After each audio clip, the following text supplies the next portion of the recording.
Командир спижевой түрікмен бет алыстағы биіктікті болжап отыр. Ағаш арасынан село үйлері ағарып-ағарып көрініп тұр.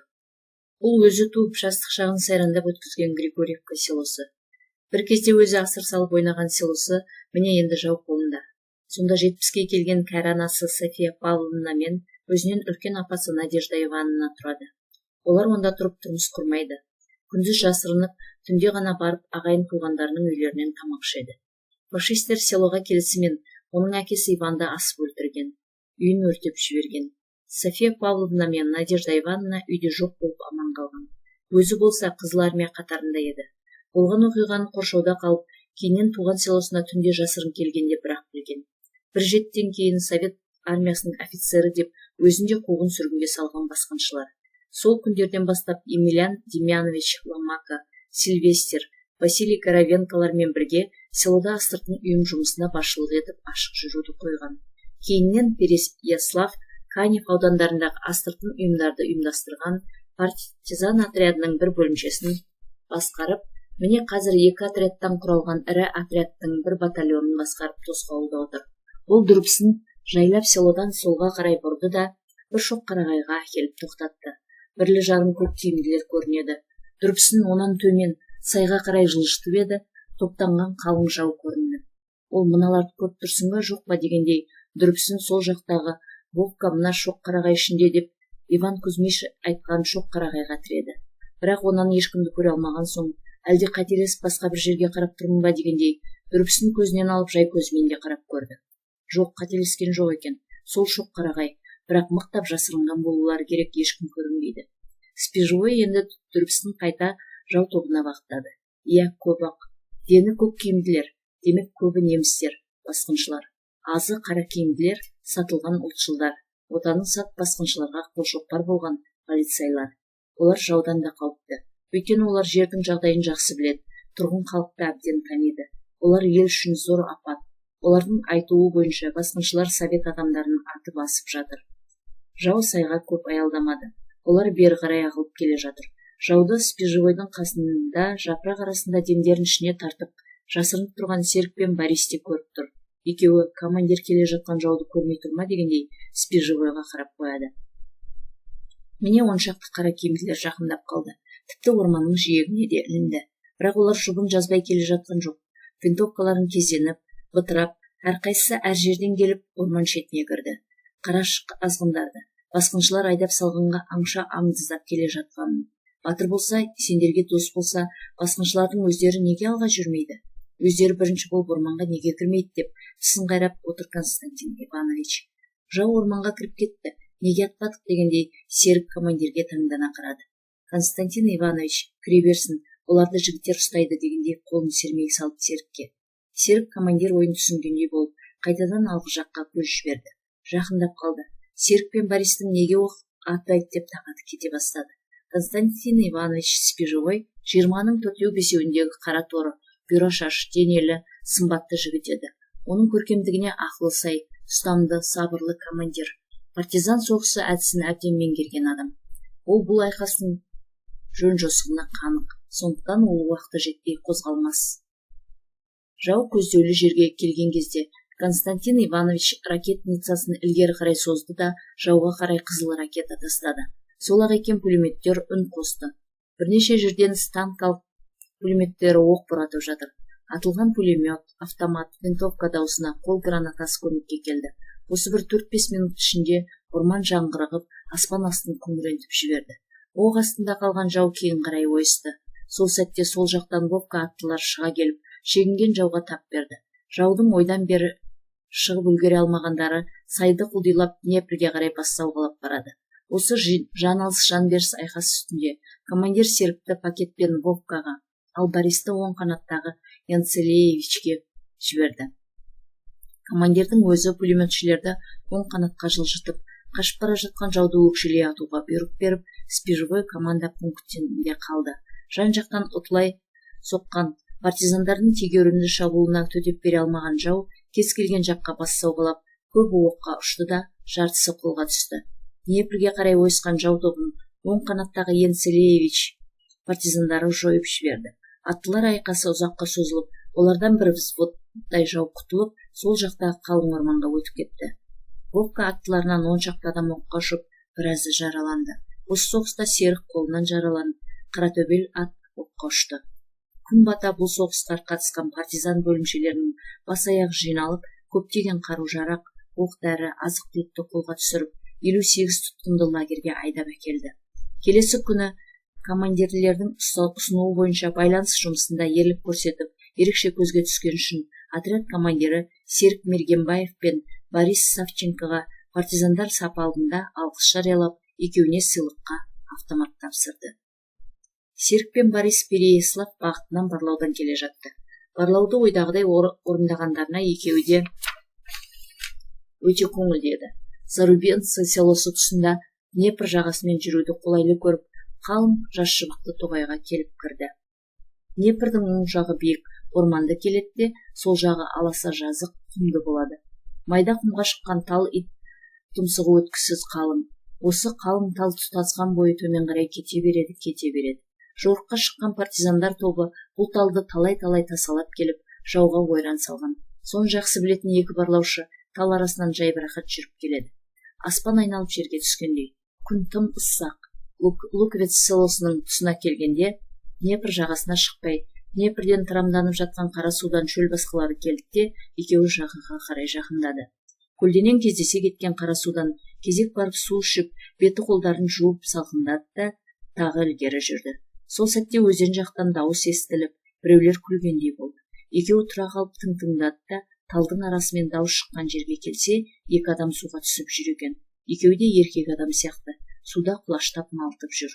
Ұлтшылдар ғой, жайбарақат рахаттанып жүргендерін қарашы, жұрттың бәрі қолдарына қару ұстап күреске шыққанда, деді Борис оларға кектене қарап. Олар бізге қарсы соғысып жүрген жоқ па қайта? Менің мына қолымды жаралаған осылар ғой. Боря, осылар жай ұлтшылдар емес, полицайлар болмасын, деп күдіктенді Серік. Борис болса болар дегендей, жан-жағына сақтана қарай қалды. Сөйтіп тұрғанда, сол жақтарында жуан талдың бұтағына іліп қойған көк мундир, ақ ішкі көйлектерді көрді. Талдың түбінде бір винтовка сүйеулі тұрғанын көріп, екеуі сасып қалды. Полицай десек, мыналар нағыз жендеттердің өзі ғой, деді Борис Серікке жалт бұрылып. Серік судағы малтып жүрген немістерге қарады. Екеуі су ортасына барып қалыпты. Арғы жақта біреу бір қол қайықпен әуреленіп жүр. Бұлар қайық шақырып, арғы жақтағы Луковец селосына өту үшін қайық күтіп, суға түсіп жүрген неміс солдаттары екенін бірден түсінді барлаушылар. Серік пен Борис, маңайда тағы біреулер бар ма деп төңіректі шолып шықты. Ешкім жоқ екен. Киім-кешектерін алып кету керек пе, жоқ, әлде күтіп жатып өздерін атып кету керек пе? Екеуі осы жағын ойласты. Сережа, винтовкаларымен киім-кешектерін алып кетейік, олар қайта малтып келгенше талай жерге барып қаламыз деген ұсыныс жасады Борис. Серік су жаққа бір қарап қойды. Жау киімдері жатқан жаққа тағы көз тастады. Соң сәл ойланып тұрып, қаруларын алайық та өздерін бері судан шыққан соң атып кетейік, деді жігерлене сөйлеп. Командир оқ атпаңдар деген қайда, деп қалды Боря. Оқ атпа дегенде тапсырманы орындап болғанша оқ атпау керек. Енді лагерге жақындап келіп қалғанда несіне қауіптенеміз? Өздерін атпай киімдері мен қаруларын алып кетсек, анадағыдай партизандар бізге күледі ғой. Мас полицайды қолын артына байлап алып барғаныңызда Борис пен Сережа мас болып ұйықтап жатқан жауға батыр деп күлген қайда? Онан да екеуін де судан шығармай атып кетейік. Екеуміз екеуіне екі ақ тартамыз, деді Серік автоматынан қарап қойып. Борис келіскендей болып, давай, деді. Борис әрқашанда бір нәрсе істер алдында сөзінің сырағысы осы давай болатын. Екеуі дереу еңбектеп барып, жаудың винтовкасы мен киім-кешектерін құшақтап алып, тал ішіне алып келді де, кешікпей қайта шықты. Бұл кезде немістер қайта малтып келе жатыр еді. Екеуі бір жуан талдың түбіне жасырынып тұра қалды. Серік Бористің беліндегі пистолетті көріп қуанып кетті. Борис Серіктің құлағына аузын тақап, біреуінің белбеуінде екен, демек бұлардың бірі офицер, деп сыбырлады. Екі бала автоматтарын тексеріп, алдарына төніп тұр. Екі жендет судан шықпай жатып, автомат оғының астында қалды. Днепрдің ашулы толқыны тағатыңдар мына жендеттер дегендей, екі арам денені жиекке итеріп тастап қайтып кетті. Әлде оқ тимей әдейі жатыр ма деп қалған Серік жақындап барып автоматтан тағы оқ атты. Арғы жақта қол қайық маңында амалсыздан күйбеңдеп жүрген адам селоға қашып бара жатты. Серік пен Борис тоғайға кіріп жоқ болды.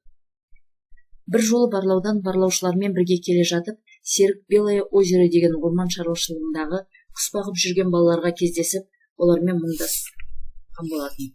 Бұлар бұрынғы Переяслав балалар үйінің балалары еді. Оларды басқыншылар келіп қалған кезде кейін шығысқа қарай алып кетуге үлгере алмаған. Переяслав пристанында кемеге тиеп әкеткелі жатқанда неміс сойқандары келіп қалып, балалар тәрбиешілерімен бірге басқыншылардың қолына түсті. Оларды жаяу Переяслав қаласына айдап келді. Сарайға қамап қойды. Тәрбиешілерді балалардан, балаларды тәрбиешілерінен айырды. Балалар сарайда қалды. 10 күн ішінде балалар аштықтан жүдеп кетті. Оның үстіне большевиктердің әдейі құрметтеп, тәрбиелеп жатқан кішкене большевиктері деп оларды ұрды, соқты. Кейіннен сарайға азамат киімді 2 жуан қарын неміс келді. Балалардың жартысын іріктеп солар алып кетті. Қайда алып кеткенін ешкім білмеді. Қалғандарының ересектерін Киев қаласына жөнелтті. Кішкентайларын осы Белое озероға бұрынғы бір колхоздың құсын алып келіп, соны бақтырып қойды. Бұл Переяслав комендантының азығы. Балаларды алғашқыда жаралы бір неміс офицері басқаратын еді. Соңынан ол кетіп, 2 полицай басқаратын болды. Қайсының болмасын балаларға таяғы жұмсақ тиген жоқ. Күніне 2 рет қара нан мен қара су ішіп, 22 бала құс бақты. Әрбір өлген, жоғалған балапан үшін олардың барлығына бірдей дүре соқты.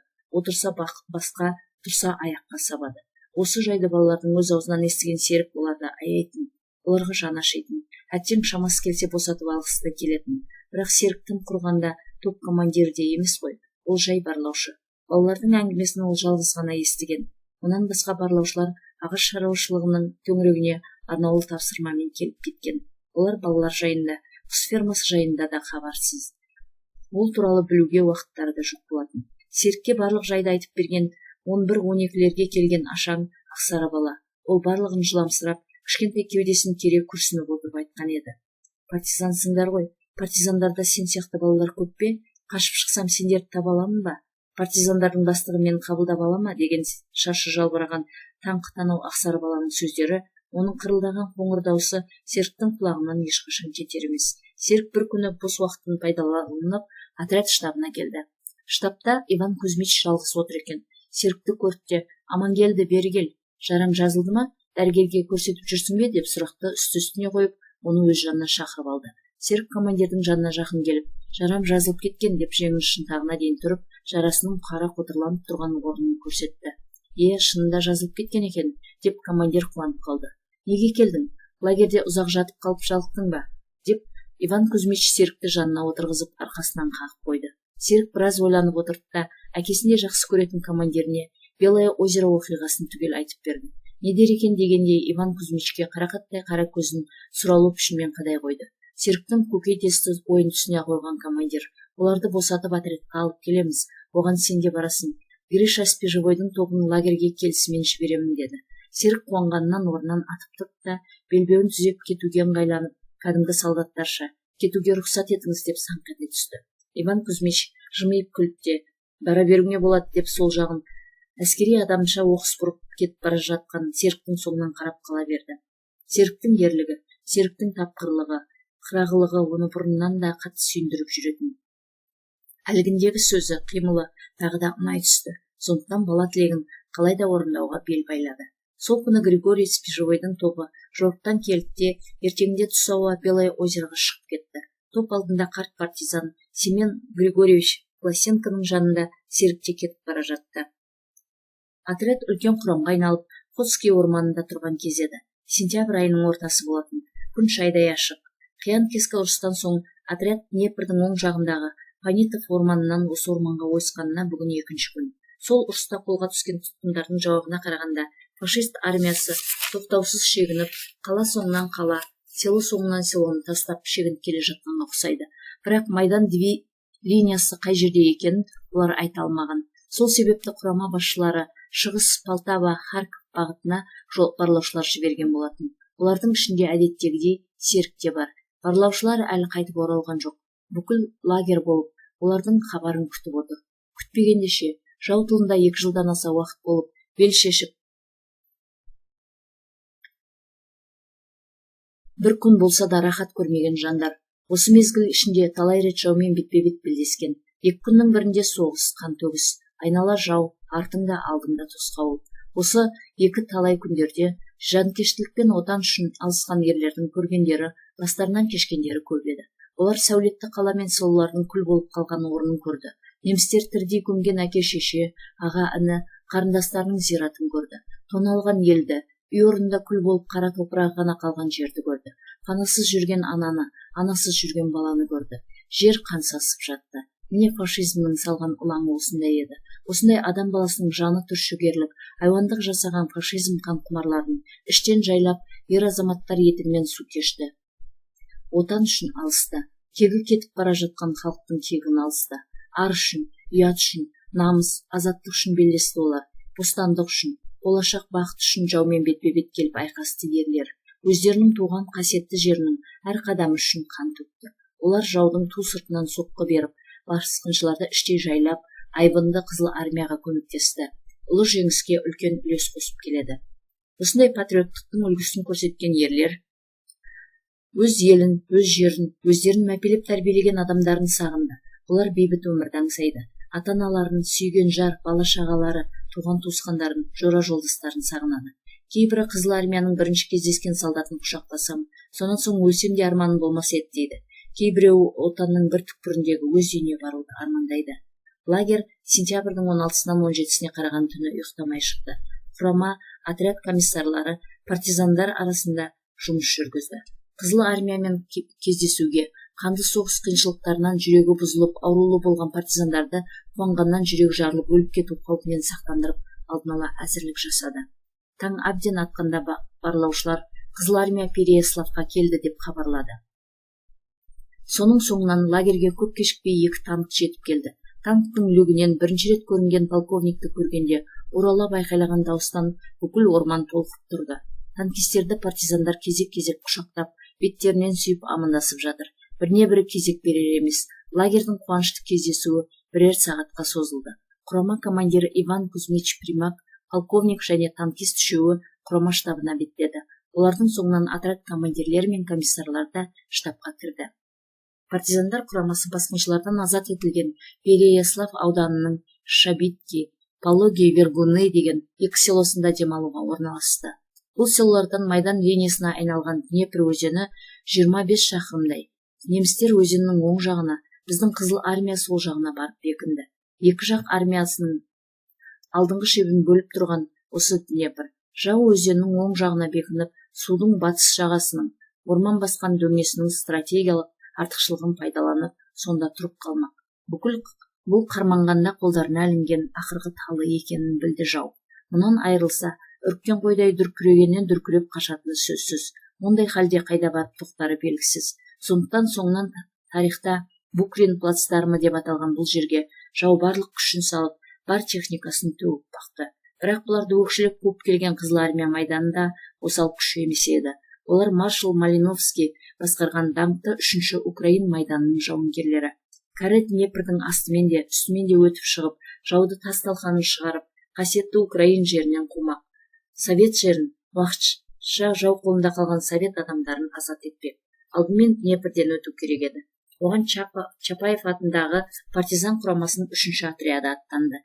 Партизандар өздерінің күні бұрын жасырып болған қайықтарымен бірінші болып Григорьевка селосының сәл төменгі жағынан түнде өтіп шығып, судың арғы жағына бекініп, Қызыл армияның жаяу әскер бөлімшелерін жасырын өткізе бастады.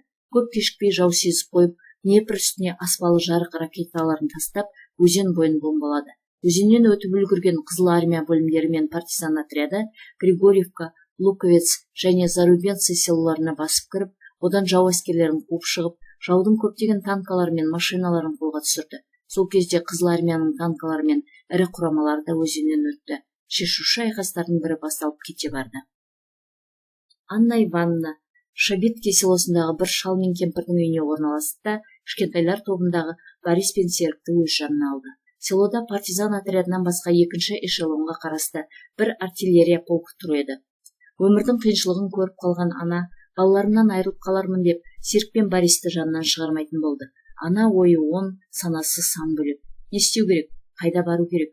Өз үй іші болса анау, комиссар майданға кеткелі хабарсыз. Үй дүниелігі болса, эшелонда өртеніп кеткен. Өзінің туған үйінің жайы да белгілі. Фашистер әкесін өлтіріп, үйін өртеп жіберген. Қазіргі үстеріндегі бір қабат тозығы жеткен киімдерінен басқа еш нәрсесі жоқ. Баста пана, үсте киім, оның үстіне ішер ас болмаған соң қиын ғой. Соғыс болса мынау, әлі аяқталар емес. Ана осының бәрін ойлайды. Біресе өзінің туған селосына барып ағайындарына паналағысы келеді. Біресе Киев қаласына барып жұмысқа орналасып екі баланы оқытпақ болады. Осы екі ойынның қайсысына бел байласа да, туған жер басқыншылардан түгел азат етілгенше осы жерлердің бірінде тұра тұруға, әлде жаумен күресуге тура келер деп ойлайды. Сондықтан да Анна Ивановнаның ешқайда асыққысы да келмеді. Үй иелерінің көңілін тауып тұра берді.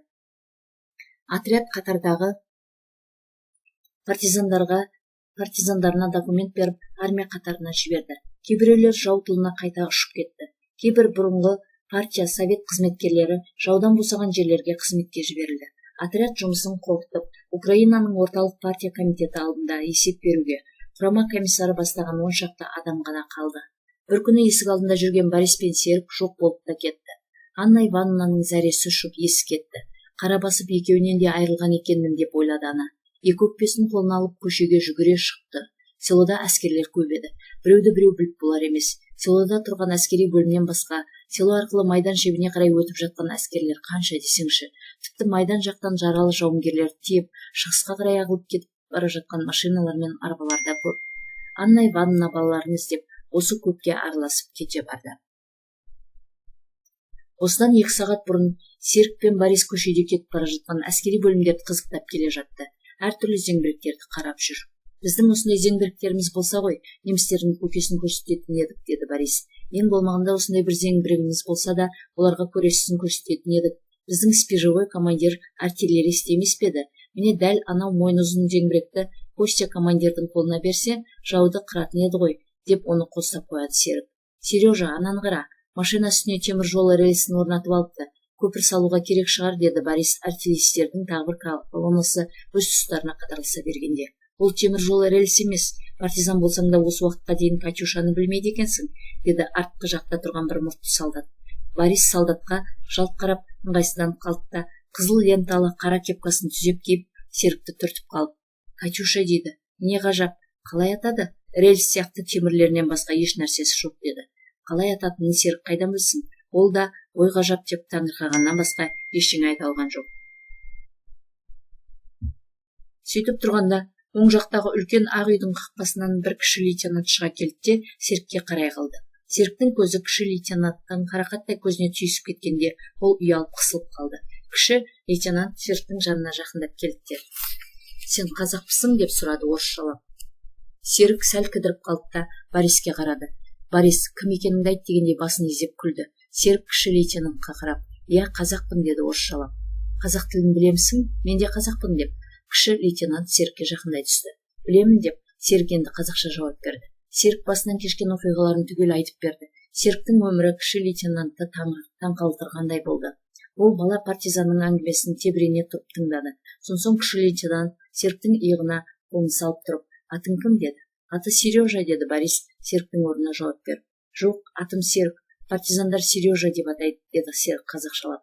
Ал Серік, Боря, жүр біздің штабқа барайық, сендерді штаб бастығымен таныстырайын, деді кіші лейтенант. Серік пен Борис барарында бармасында білмей тұрып қалды.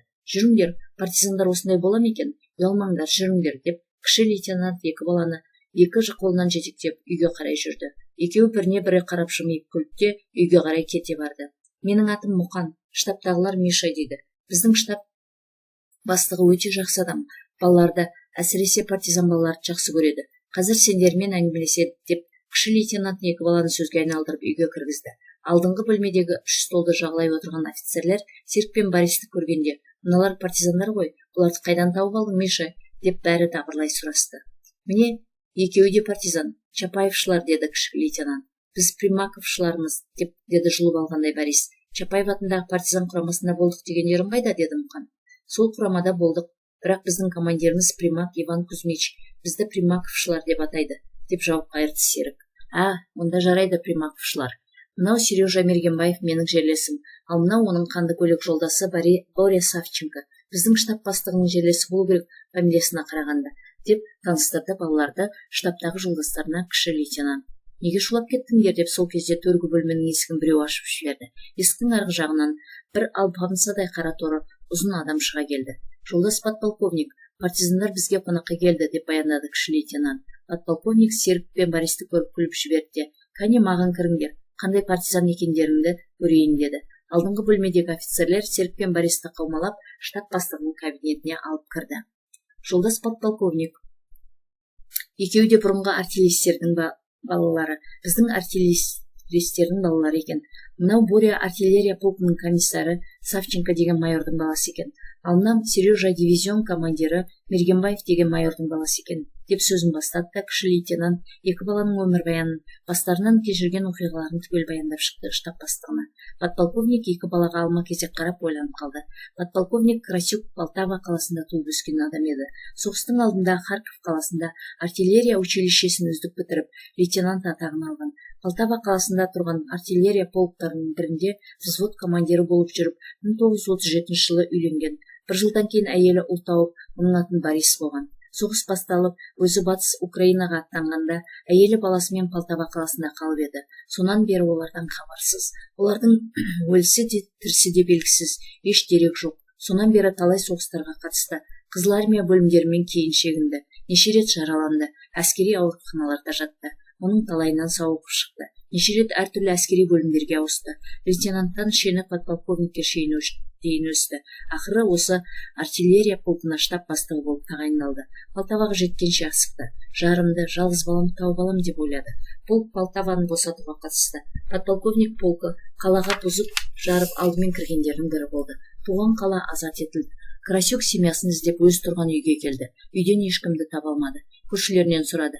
Астыртын үймен байланысы бар деп, ұлы мен өзін немістер атып тастаған деді көршілері. Міне екі жетім партизан баланың жайын естігеннен кейін подполковниктің қайғысының жарасының аузы ашылып кетті. Оның қайғысын бүкіл полкі білетін еді. Штаб бастығының маңдайын жұдырығымен тіреп қойып, көңілсіз сұлқ отырғанын көрген офицерлер оны аяп кетті. Бірақ олардың қолдарынан не келеді? Қолдарынан бар келгені Полтавадан соң жауды бұрынғыдан бетер қатты соғып келеді. Енді екінші эшелонға шығып, біраз демалған соң жауды тағы аямай соғады. Подполковник ауыр күрсініп, екеуі де біздің артиллеристердің балалары екен. Ең әуелі тамақтандырыңдар, Варшавскийге айтыңдар, екеуін де өз әкелерінің формасымен бастан аяқ киіндірсін.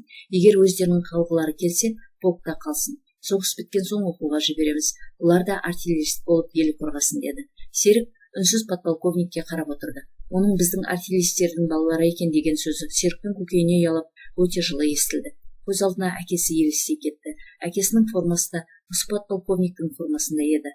Артиллеристер бір жерде жүретін шығар, бірін-бірі білетін шығар деп ойлады да, менің әкемді көрмедіңіз бе деп сұрағысы келді подполковниктен, бірақ батылы барып сұрай алмады. Сол сәтте партизандар жүріңдер деп кіші лейтенант екеуін асханаға тамақ ішуге шақырды. Бористің осы минуттарда не ойлағанын кім білсін, оның шешесі жанында ғой. Ал Серік болса, көп уақыт өтіп көмескілене бастаған ой соқтықтарына қайта соқты. Енді оның ойынан әкесі кетпеді.